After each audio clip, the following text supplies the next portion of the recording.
two questions for today.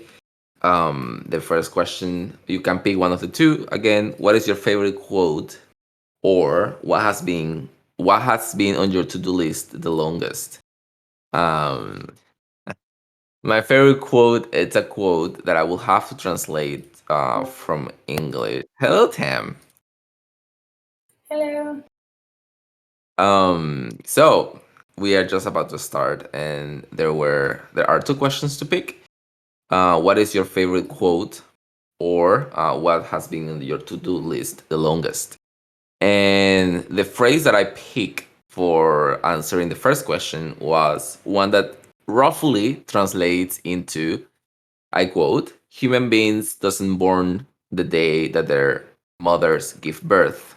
Human beings they life force human beings to born over and over to themselves non-stoply. And it's like this idea that life is something so recurrent that it doesn't just start, it always starts at any moment. And it's in Spanish it sounds more beautiful than what I just read it. But it's a quote that I always stuck to me. Can you How say it in about you, Spanish Elvia? too? En Spanish es: los seres humanos no nacen para siempre el día que sus madres los alumbran, sino que la vida los obliga a parirse a sí mismos una y otra vez. Thank you. How about you, Elvis? Yeah. The second question stresses me out, so I'm gonna answer the first one. And this isn't necessarily my favorite like quote of all time, but it's from one of my favorite books of all time.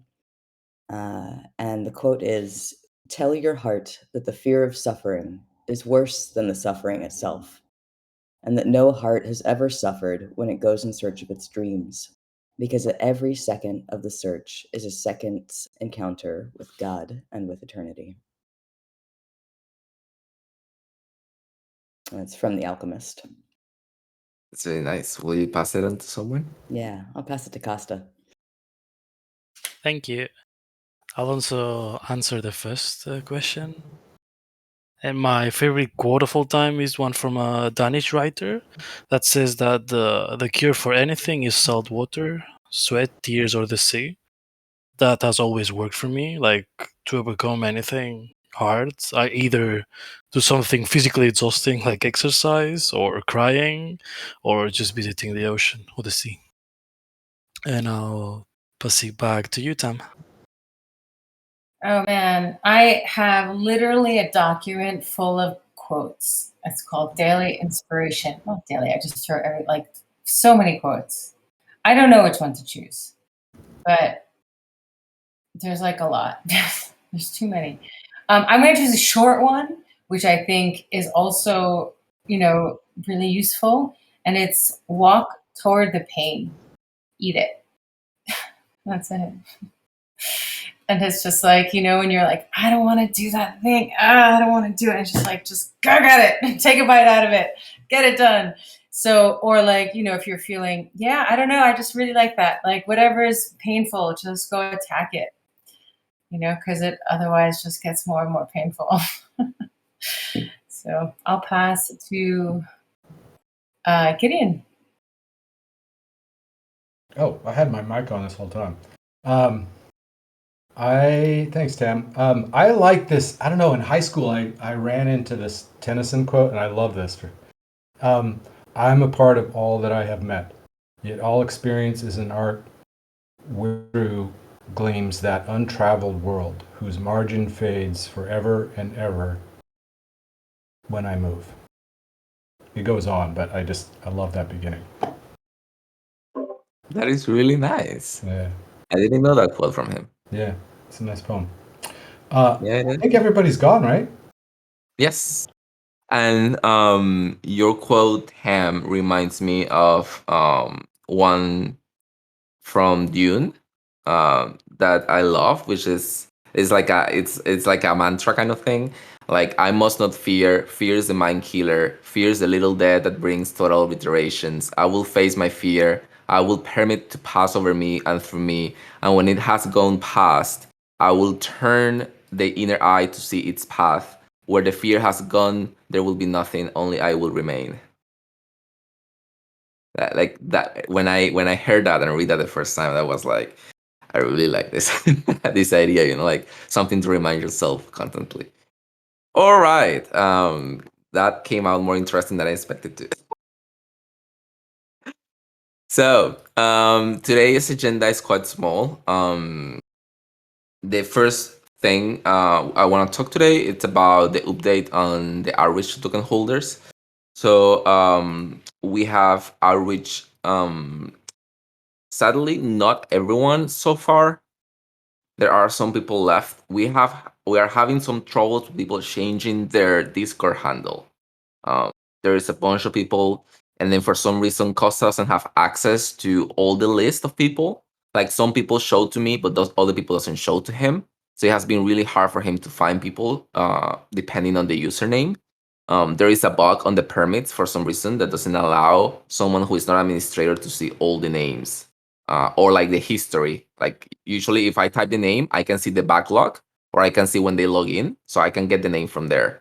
But for him, he doesn't have access to that, so there is no way for him to sort of see that user if they have not comment anything soon. So regarding this, we let me get here the message to Hatcher, this one. So yes, I'm sharing my screen. So on this section, there has a few people who has answered what is the preferred form of communication. It seems that it's not very relevant for them. From what I could interpretate, most of them are like, I mean, you already find me here, just use this method. That was kind of the the vibe I got from a lot of people. Like if you already found me on Telegram, you already found me in Discord, then use that. There is one exception, which is Thomas Rush, Thomas J from TrueBlocks. He requested from email. He has been the only one who has specifically requested from email, and he has said that it's because he's old-fashioned and he will rather have emails sent to him. Yet he always, like, if I see my messages with him on Discord, he always reply on Discord. So that happens. And then besides that, there has been some people who have not answered before who actually answered, like Simon de la Rubière answered. He never answered my messages. He now answered this one, so that's good. Willie Fox also answered this time. He also never replied before. So there has been some interesting answers from people. So in general sense, it has been good. It's just that there's a struggle finding people from time to time. So yeah. So Costa, any other? are you Yeah, sending go this ahead. whole document? How are you sending what is the message that you're sending? Is the message that this one? So we wrote a summary. There is a long post, and then there is this version. There's a short one. So depending on the person, I either shortened or I only send the link. So if it is someone that I already know and that we already have exchange conversation, I just say like, hey, we have crafted this important message for you. Here is the link. Let me know if you need anything, and very quick. If it's someone who I see in my previous message that he writes a lot, or he texts or he reads, I send him this full message, which is a summary of the post. Got it. So yeah, that's what we have been doing. Again, we are still missing some people, but probably we will end the list today. Any question, Costa? Any feedback from this? Anything else you would like to add? No, that's all. You said everything. All right. Any other question regarding this? 5, 4. Yes, get it. I think as we hopefully get more frequent with our updates, then we got to find some way of making this work more easily. So, and we talked about, Eduardo, this is, I think, some of the feedback that you got from Tan too, which is like, we should probably tier this list just like nonprofits do, so that there's like kind of general membership, and then there are the people who we really want to make sure that we reach out to individually and do this kind of stuff, but then figure out a way to do more mass communications for the bulk. So that's what it feels like is kind of our next step on this, to me anyways. Yeah, I agree on this.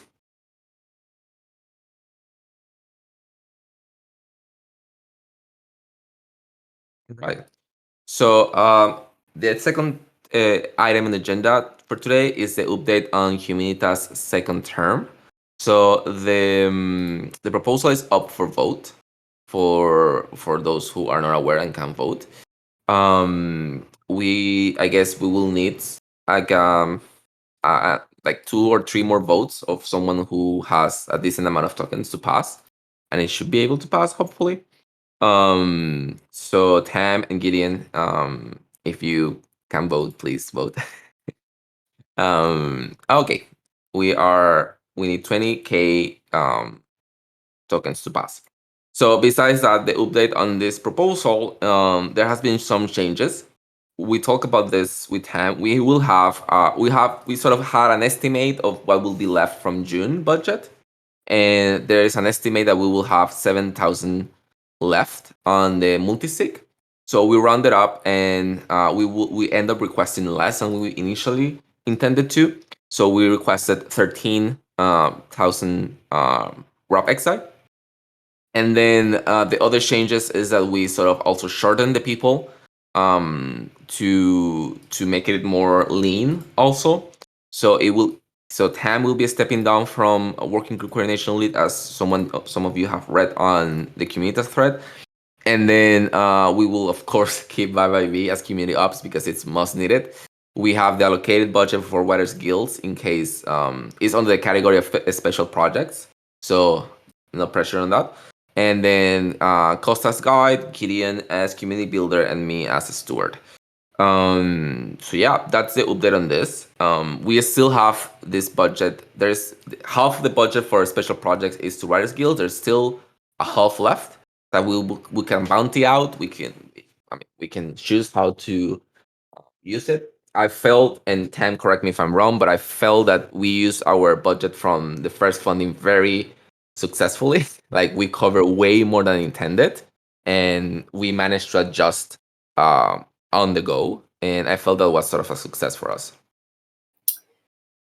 I mean, I would say that we also had a higher budget than we needed. We thought we would have more roles, so we just didn't have as many roles filled too. But yeah, I would agree that we were very parsimonious in our spending. That's a peculiar word. I have only used that word for slow, for being really slow. Parsimonious with time. Yeah. That's interesting. All right.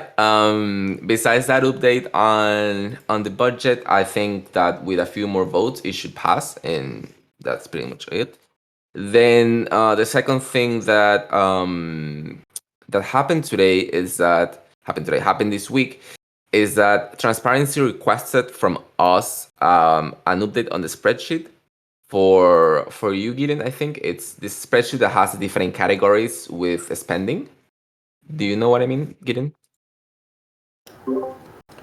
Yeah, transparency. I mean, we gave Sample gave some advice on it, but it really is being driven by transparency, and it's like it's like agreed upon format for categorizing expenses, and it's actually really cool. Bear and Rex did a lot of work on pulling this thing together, so it should be relatively easy to use. That's it, yeah. So on the screen you can see the spreadsheet. The only thing is that the labels were not, like, categories were not adapted to us. So we sort of assumed all of these were administration because we didn't have bounties. We didn't have any special ops. We didn't have services provided. So I don't know if this is correct. I guess this is now up to Transparency to correct, or up to you guys, Gideon, to tell me if this is correct filled or there is some change that needs to be done. I would defer to the Transparency folks, but what I would say is that if you click on the metadata tab at the bottom,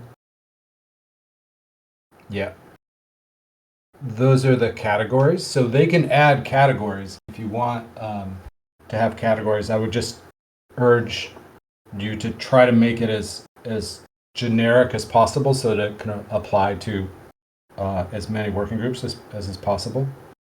But Yeah. they can definitely add. Yeah, I was just curious if we use the categories correctly. Because all our categories were administration, basically. So I was just curious about that, basically. But I think with this is done. So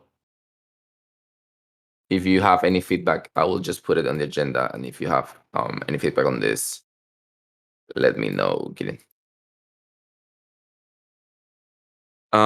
Then the next topic of the agenda, Tam, thanks you are joined today. It's the multisig update. Shall we update the multisig since Manu and Nate are not necessarily part of Communitas anymore, or do we keep two? Like we keep it 5, or we narrow to 3, 2 or 3? Like just asking if we update. I think we keep it to 5. I do not expect either Nate or Manu to be derelict of duty. Maybe Manu wants to take time off, and perhaps he would prefer to be off the multi-sig, but we can ask him. Who's on it now? So it's Gideon, you, me, Nate, and Manu. 5. I was wondering about that too.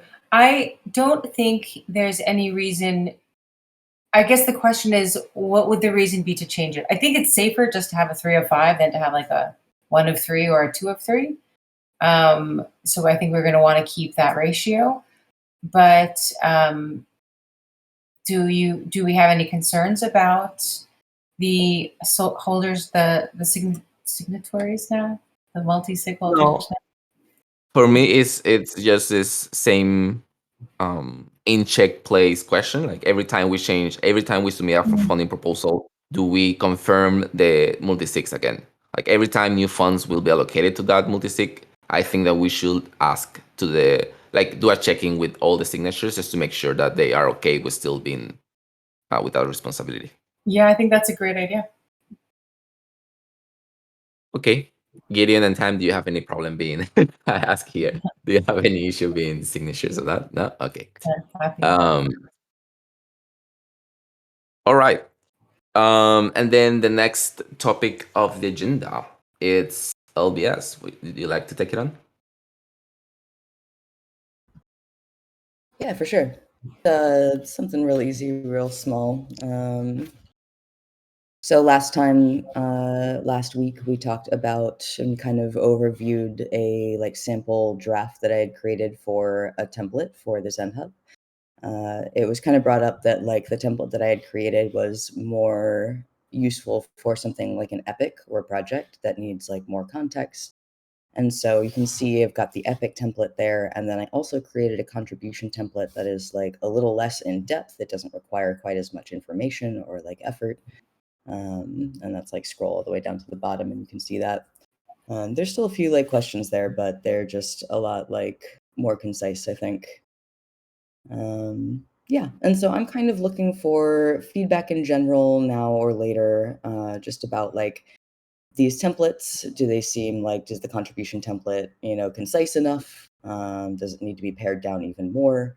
Would it be useful to have a contribution, a project, and an epics template? Or does the epics template work well for project and epics? I'm still kind of loose on what the definitions are there and how ZenHub is actually used in practice. So any information or context about how ZenHub is being used in practice, either right now as it is, or how we would ideally like it to work in the future, would just be super helpful as I'm creating these. But yeah, basically looking for feedback of any kind that is useful and relevant to this.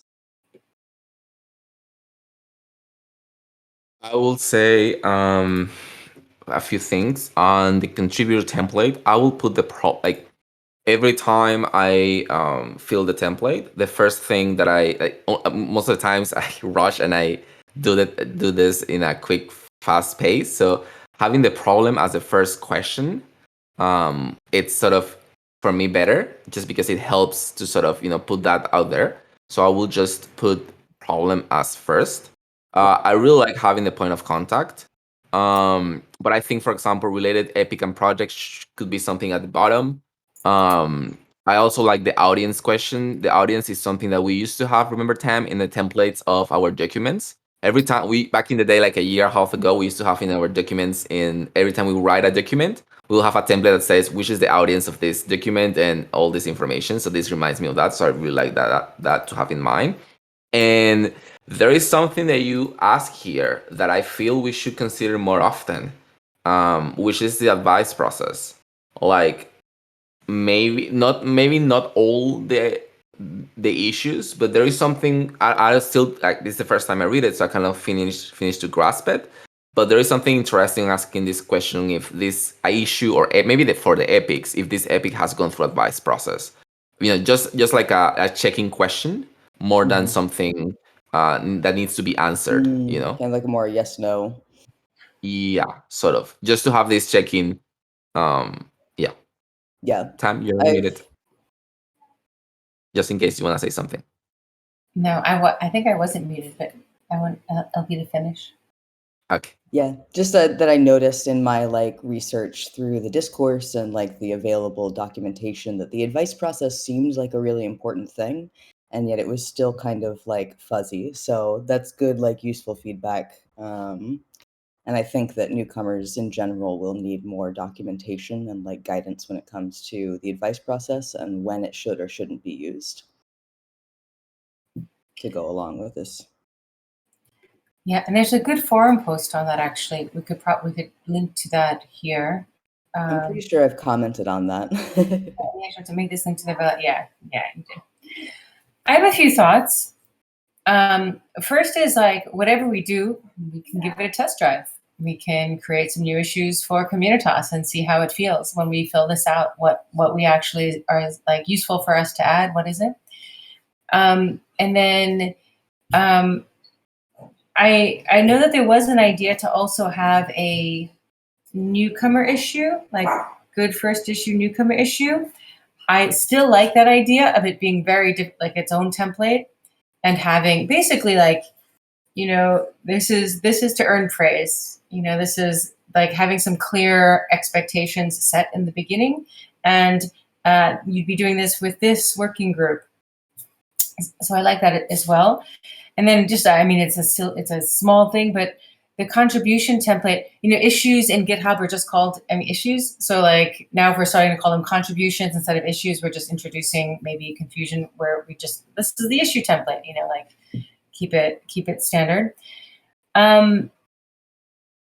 And then there's something here around, it's just a feeling I have, and I haven't used it yet, but I would say like, rather than point of contact related, like general context, like tell me what it is, like don't bury the lead. Like, what are we doing here? Like, what is the issue?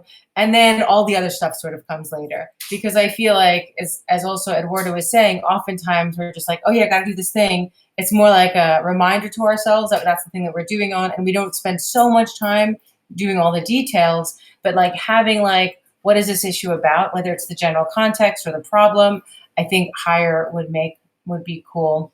I love this advice process part of it. I agree with Eduardo there. That's really nice. Like, I think that can bring a lot of clarity around like, I'm going to do this thing. How do I make sure I'm doing it? Like, how do I make sure I'm like, who do I ask? Who do I talk to? Do I need permission? Like, I feel like that's just such a great ad. And then outcomes. Okay, resources. Okay, links and documentation, yeah. Cool. Yeah, maybe I would just order these in terms of like the priority. Like the related epic project, maybe that's like on the bottom.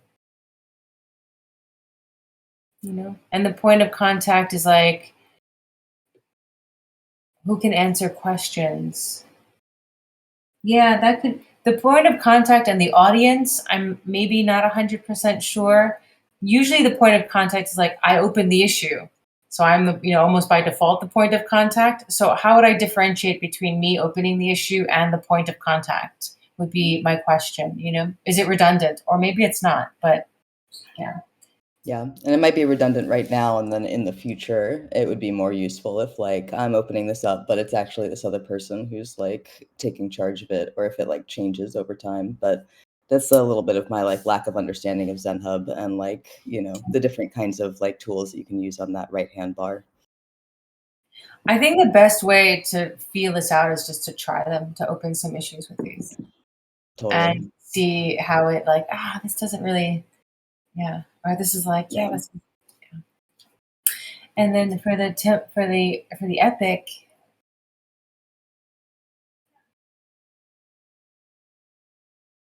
Yeah, it's pretty much the same as last time.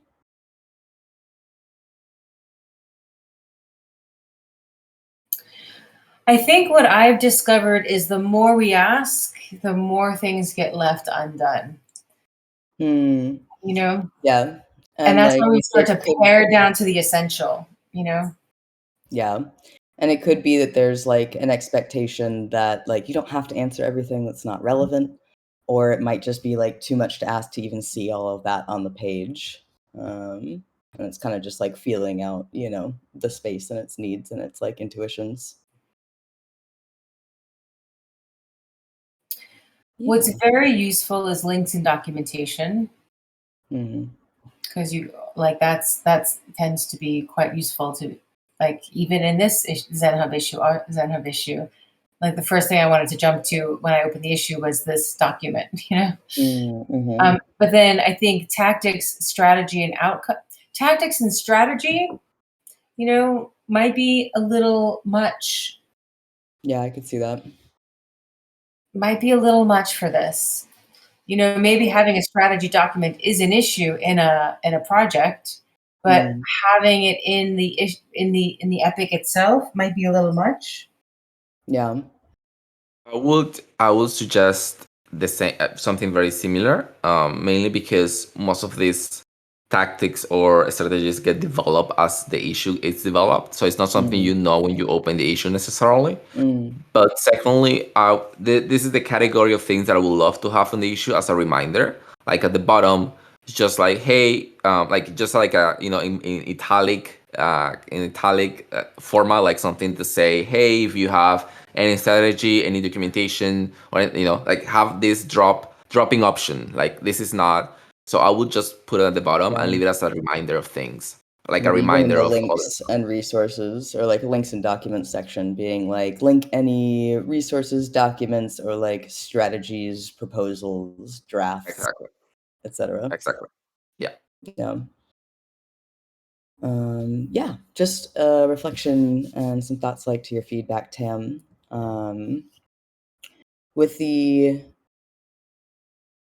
like creating a new template for newcomers, definitely a thing that we could try and play with. And I'm just kind of curious if there's some feelings between like creating a new template that has like the same structure but like a lot more information versus creating a guide that like any newcomer is going to have like brought to them immediately when they're like, "Oh, how do I make my first contribution?"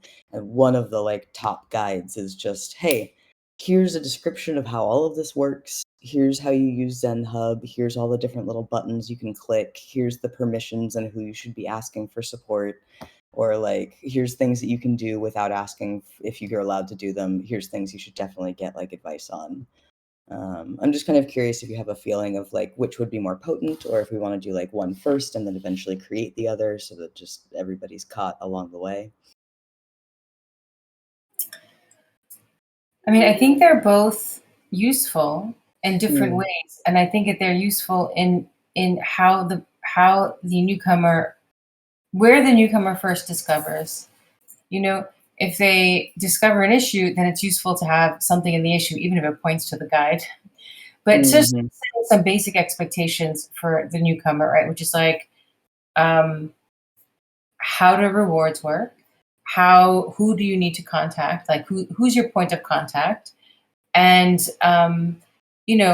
those newcomer issues really should be self-contained.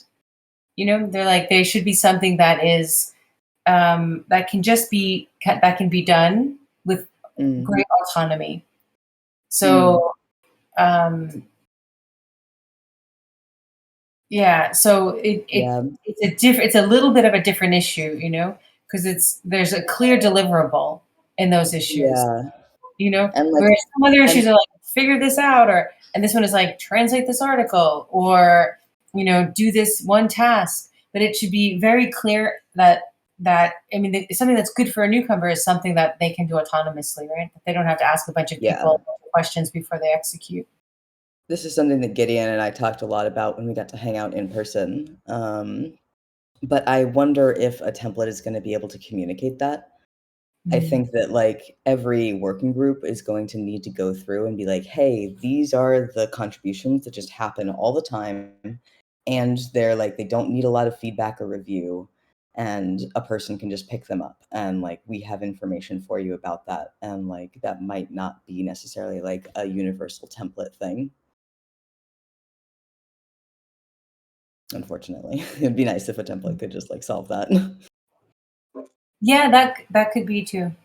Yeah, and I'll just I play mean, around with like a new contributor, like first time contribution template and see if it like plays well or if it's and useful. It makes and sense. I think the one that we have now is just super simple, right? It's Mhm. like, are you looking for a way to contribute? Are you interested in, being rewarded with praise? That there's even a link to our Discord server in case somebody finds it, but they weren't on the Discord server. They found it through GitHub, which Yeah, happens. yeah, And then there's just like the steward and just very simple, the issue and what its success looks like. I mean, it's yeah. really the most simple version because we don't want Overwhelm. it to be too confused. Like it's the most simple possible version intentionally. Yeah. And, And yeah. like one of the blockers here for me is that I don't really understand praise and I don't really understand how contributing by completing a ZenHub issue will get you praise. Like I don't know that there's actually a link there. From my experience, somebody has to see that you did that and Mm. then go like comment in the praise channel. So like knowing those kind of ins and outs will really help me to create that content for sure. Yeah, and I would say that is the responsibility of the person who's opening it. If somebody completes an issue, if a newcomer completes an issue, then you really absolutely have to praise that person for doing it. Oh, okay. For clarity, are you thinking that this newcomer issue template would be filled out by a total newcomer, or are you thinking that it would be filled out by an existing member who is trying to create a contribution for a newcomer? It would be created by somebody in a working group, and Hmm. it would be posted on ZenHub, and it would have the information that somebody who just like landed in GitHub could read and understand and just do. And Gotcha. then comments, okay, here it is. I mean, we've had sort of something like this happen before, where it's like there's a request for translation. It's just like, here's some low hanging fruit. If you Yep. want to do something and you don't know what, translate this article to whatever language you can. And Okay, then somebody just gotcha. like send the document, be like, okay, I did it. Okay, Interesting. so it's a That's dual great. audience. One is the like existing contributor who has an idea of what work needs to get done, and two is the newcomer who would come along and pick up that issue. Okay, that really helps. Cool. All Yeah, right. any other feedback? I just want to welcome B100 to the call. We are talking about the templates that LBS created for different aspects of the ZenHub, for Epic template, contribution template, or issues template in general, and so on. So, does anyone have any feedback for LBS? 5, 4, 3, 2. Go ahead. Yeah, I think it's great. I really appreciate this work, LBS, because I actually see myself in that process when I was a newcomer here at the TEC. Like, even from the last call that here in the Communitas that you were talking more about this. Yeah, like I was lost on the ZenHub, I was lost on the Discord, I didn't understand what praise was, what country. So, I really relate to what you're talking about, and I really appreciate the effort of clarifying all of these and making it easier for permissionless contributions. I think that's fantastic. I remember myself just looking for that label on the ZenHub for contributors, and trying to find something, that I could actually do, like anything. And actually, one of the first things, I think it was Tam's issue, probably, that she was requesting like support for recording the Communitas call. So I was like, yeah, maybe I can definitely do that. So I contact, I think, Tam first or Septi. I don't quite remember, but like something I was able to find. So yeah, I just think it's great. And I've been looking at your templates, and I think they are pretty good. Like, I think as much as detail and information we can get as new contributors, that's better. Like more context. And just as an idea, maybe that could help you would be maybe like actually asking newcomers right now, like kind of creating like a survey maybe, or doing some kind of interviews about how are you feeling, are you lost, like trying to find what they actually need, like our current newcomers. Maybe that could give you also some clues, because at the end this is for them, right, for newcomers. So Yep. I'm pretty sure they have pretty interesting feedback as well. Yeah. Thank you so much for those reflections. It's really nice to know that, like, cool, I'm going in a direction that is useful. And yeah. Thank you, W40. Does anyone else have any other feedback? Kidding. Yeah, I think this is really important. So I'm just echoing. But I think it's especially where we're going next, with in a world where, we're going to probably need to rely a lot more on volunteer contributions and people coming, just coming in fresh to the community, or at least we could be. I think stuff like this is going to be really important. Yeah. Regarding the things that you do, LBS, there is something that is the last item of the agenda that I don't want to put you in the spotlight, so you can answer whenever you feel comfortable. But I find something really important in your communications, which is the hand signals that you provide. And I was wondering if it's a spot on the agenda to provide a workshop, a small, probably 30 minutes workshop, to explain a little bit how we can improve our visual communications. I feel it's something really interesting for us to experiment with. For example, in the Steward's call or any call where people are shy, just having hand signal their opinion or a yes or no, I think it's something really powerful. And I'm looking forward to see if you have any interest on doing that. So give it a thought and let me know when, how, and whatever you need for that to happen. Or is that something that you want to like do a separate call, like workshop space where anybody can come and kind of like learn about that? Or are you Yeah. looking for more of an explanation right here, right now? No, I think about 30 minutes of this call, like in any other time that it's like more friendly to everyone. Yeah. So we can do that, and it doesn't have to be this week or anything, but it's something that it has been on my mind for quite a while. I forgot to Yeah. ask, but yeah, I feel that's something we Maybe can. create a ZenHub issue and tag me in it. There you go. That could be the first test Yeah, you for can your just template. copy paste this template. Love It's a full it. circle moment now. All Yeah, right. love that idea. Thank you. That's all I got for today, guys. So I don't know if any of you have something else you would like to discuss or talk about. 5, 4, 3, 2, 1. All right. I guess we will end early today. So thank you so much, everyone, and remember to vote on the proposal on gardens if you can. And I will see you next Monday. And looking forward to know more about this workshop, LBS. So we will keep in touch. Take care, everyone. Have a nice Monday. Bye. Thank you.